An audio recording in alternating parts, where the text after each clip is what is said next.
ازيكم عاملين ايه؟ يا رب تكونوا بخير. لو اول مره بتشوفوا قناتي انا مطبخ يسرا، اعملوا بقى اشتراك ولايك وفعلوا الجرس عشان يوصل لكم مني كل جديد. بصوا بقى، لو عندك بيض وعندك عيش وعندك كده شويه بواقي جبن، اي حاجه في التلاجة، تعالي نعمل مع بعض الوصفه الجميله دي، سندوتشات البيض او حواوشي البيض.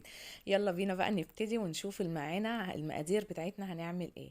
بصوا هنا اول حاجه معايا طماطمايه كبيره، انا يعني شايله القلب منها علشان ما تعملش معايا ميه في العيش.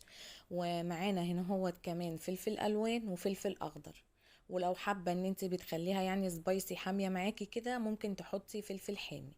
هنقطع بقى، انا قطعت كده اول حاجه الطماطم، وهقطع كمان الفلفل الاحمر اهوت.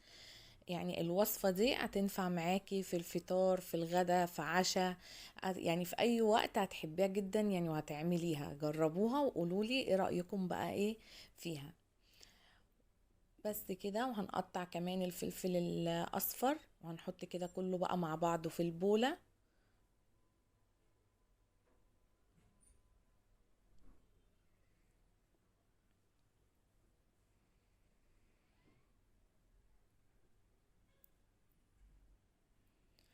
كده خلاص خلصنا بقى، خلاص تقطيع الخضار مع بعض. هنبتدي بقى ايه، هنضيف عليها.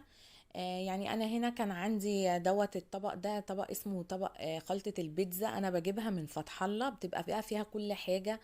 بتلاقي فيها الزيتون، وبتلاقي فيها بيفي، وبتلاقي فيها بسطرمة وجبنة تركي ولانشون مدخن وكل حاجة يعني، بيبقى في الطبق دوت حلوة قوي يعني، في الحاجات اللي زي ديت بستعملها يعني كتير وبحب اجيبها.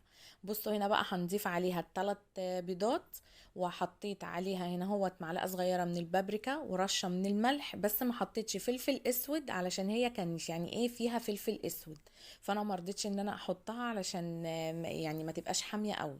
وهنا رشه كده هو ايه من البقدونس. وانت لو عندك اي خلطه، اي بواقي، اي حاجه عندك في التلاجة تحطيها عليها، مفيش اي مشكله، عادي خالص تضيفيها مع البيض. نقلب بقى كله كده هو كويس مع بعض. وهنا بقى عندي العيش البلدي بتاعنا اللي هو الاسمر اللي برده دوت. هجيبه بقى كده وهفتحه كده هو من النص زي ما انتوا شايفينها كده فتحة صغيرة، وهبتدي بقى ان انا احشي ايه العيش بتاعي. تحشي بقى ايه زي ما انت بتحبي، الحشوة كتيرة، الحشوة قليلة، اي حاجة بقى زي ما انت ما بتحبي تعملي. كده خلاص خلصنا بقى الكمية كلها اهيت ما شاء الله، يعني عملت كام رغيف، واتبقى كمان يعني منها حوالي 5 او 6 تقريبا يعني، مش عارفة بالظبط مش فاكرة يعني. تمام. بصوا هنا بقى على النار، الطاسه ديت كانت سخنه، وانا حاطه علي فيها زي يعني حبه من الزيت كده، وحاطه مكعب من الزبده. حابه تحطي زيت بس مفيش مشكله، من غير زبده عادي.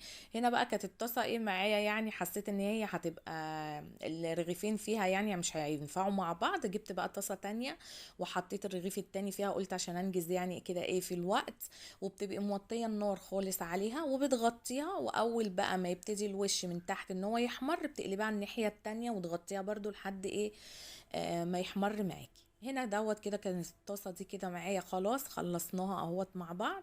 وهتكملي كله كده ايه بنفس الطريقه.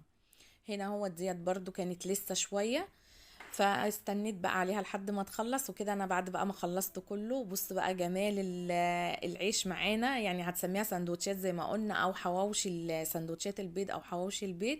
بصوا بقى الجمال بتاعها عامله ازاي، جميله جدا. والطعم بتاعها بصراحه كان يعني حكايه. او لو بقى عجبكم النهارده الفيديو بتاعي، ما تنسوش بقى تعملوا لي لايك واشتراك. مع السلامه في فيديو